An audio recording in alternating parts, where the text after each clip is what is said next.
May sarap ng all-in-one granules, plus linamnam ng karne. Yan ang sarap na may plus. Sarapin ang pagkain sa new Nor all-in-one plus meaty granules. And includes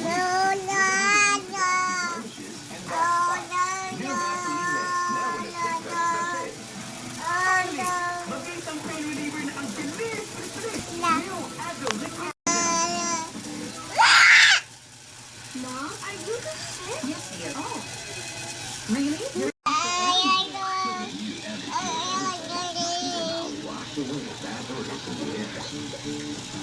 Oh, your home smells great. It's the first time I've smelled something this fresh. New Candy Pure Air Effect. Me? Nag-i-endorse na ibang shampoo. Naku naman, ang dami ko nang na-try. Pero after 7 years, santi na talagang kumita sa akin. Lalo na ako pangalap ko siya. Lalo na nakita kong nurtured. You try. You decide. Tapos, pakakagap rin ha. Sa mga susunod na araw, mapapanood niyo ang mga interview namin at kung anong mga naganap habang ginagawa namin ng Of course, I'm not with Team Sena. at andun din ako kaya gumanda. Nakahawa ka na, ha? Kaya ako nakapanood ng hardingan. Secret Garden. Ang huling tatlong gabi.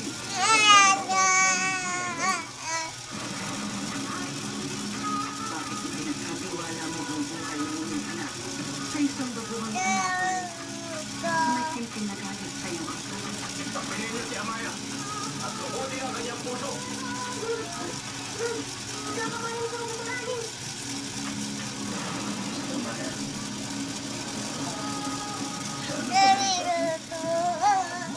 Ngayong gabi na pagkatapos ng Captain Marvel.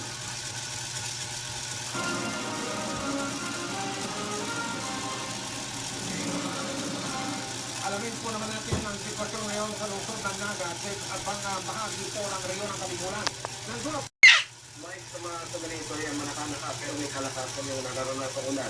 Dito sa Bicolad niya, partikular na sa kinaroroonan natin, dito yan sa lungsod ng Naga sa Camarines sa Sur. Mula pa raw may kagabihan na nararanasan na pagulan dito sa ating biyahe patungong Bicol.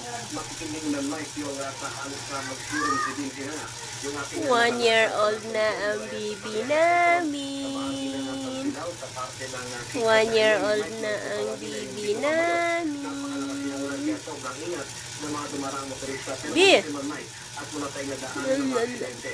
Wala rin tayong nakita pa mga punong na buwal sa mga major highway ng Bicol. So may kangalang na natin ay po ang paghahanda ng mga lokal pamahalaan dito sa Bicol. Ano? Ay nasang magulang sa mga pagnasiwaling sa katawin na nabigyan nila. Ito ng alarawigan ng Quezon. Kausap lang natin Mike si Director Bernardo Alejandro, ang Chairman ng Region 5 Risk Reduction Management Council.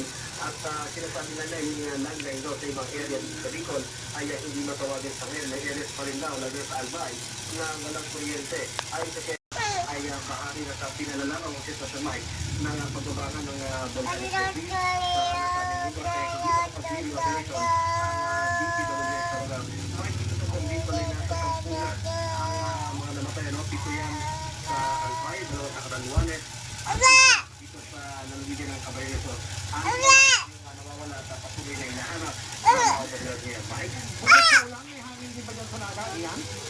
Mike, pagkukso din, yung naranasan nating hangin ito, kaya naman yung ating mga kababayan, siyempre talagang naghahanda sila at sinasabi nga ng mga lokal official nila, bukod sa malakas na pagkakas, magkaroon ng landslide, at magkaroon din ng mga biglang pagpapay. Ingat, maraming salamat, Iyak ko.